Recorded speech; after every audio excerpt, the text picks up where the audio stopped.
Selamat datang di channel Kinawi Krama. Assalamualaikum warahmatullahi wabarakatuh. Om Swastiastu. Salam kebajikan untuk kita semua. Rahayu, Rahayu, Rahayu. Pada kesempatan yang baik ini tak lupa saya senantiasa selalu mendoakan sedulur dan panjenengan semua. Semoga selalu diberi kesehatan dan kelimpahan rezeki. Amin. Pada video kali ini saya akan membahas tentang banjir di kota Demak yang dihubung-hubungkan dengan ramalan Jayabaya dan kemunculan Selat Muria. Sebelum kita lebih jauh membahas serta mengulas hal ini, saya ikut prihatin dengan saudara-saudara kita yang terdampak dan terkena musibah banjir. Semoga selalu diberi ketabahan dan kekuatan untuk menghadapi cobaan tersebut.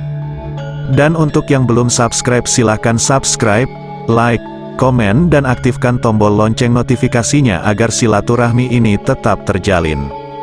Wilayah Demak, Jawa Tengah, dilanda banjir parah yang mengubahnya menjadi lautan karena intensitasnya yang sangat tinggi.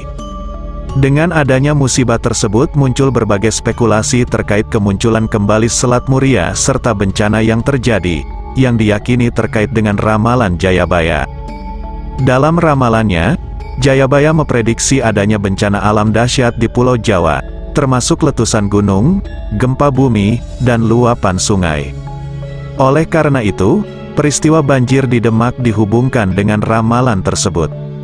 Dalam sebuah jurnal yang berjudul Ramalan Jayabaya, apakah dapat menghambat pembangunan pusat listrik tenaga nuklir, karya Ahmad Abu Hamid, Jayabaya pernah meramalkan bahwa Pulau Jawa pecah dadi loro atau Pulau Jawa terbelah menjadi dua karena bencana yang tak terduga. Dari ramalan tersebut, diinterpretasikan bahwa akan terjadi bencana dahsyat yang membuat Pulau Jawa terbelah, sehingga hanya separuh penduduknya yang selamat. Beberapa orang bahkan mengaitkan hal ini dengan peningkatan aktivitas Gunung Slamet dengan ramalan tersebut, dengan dugaan bahwa letusannya bisa menyebabkan terbelahnya Pulau Jawa menjadi dua.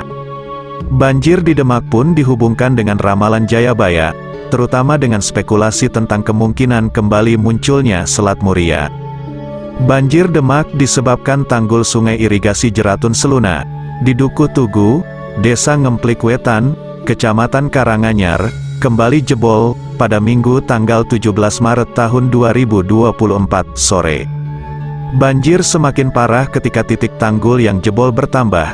Sedikitnya ada 88 desa tercatat terendam banjir yang memaksa puluhan ribu warga mengungsi. Hingga muncul spekulasi tentang kembalinya munculnya Selat Muria yang sempat hilang karena mengalami kekeringan. Selat Muria merupakan selat yang pernah ada dan menghubungkan Pulau Jawa dan Pulau Muria. Selat tersebut dulunya merupakan daerah perdagangan yang ramai, dengan kota-kota perdagangan seperti Demak, Jepara, Pati, dan Juwana. Sekitar tahun 1657, endapan sungai yang bermuara di selat ini terbawa ke laut sehingga selat ini semakin dangkal dan menghilang, sehingga Pulau Muria menyatu dengan Pulau Jawa.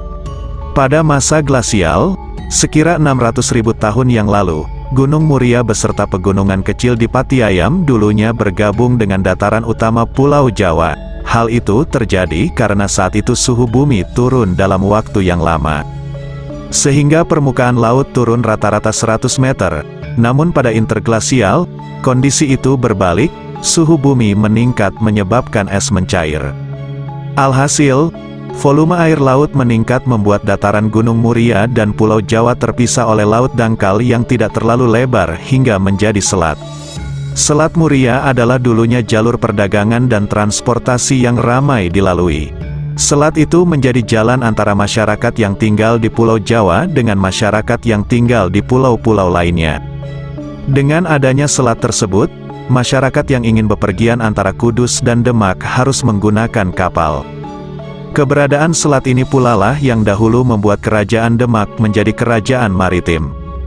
Keberadaan selat tersebut juga menjadikan kawasan Selat Muria sebagai lokasi galangan kapal yang memproduksi kapal-kapal jukung Jawa, yang terbuat dari kayu jati yang banyak ditemukan di pegunungan Kendeng yang terletak di sebelah selatan selat.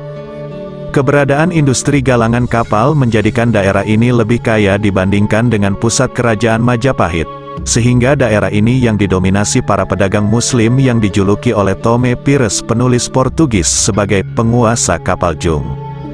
Kendati demikian, kebenaran ramalan Jayabaya dan bencana yang terjadi kembali kepada keyakinan masing-masing.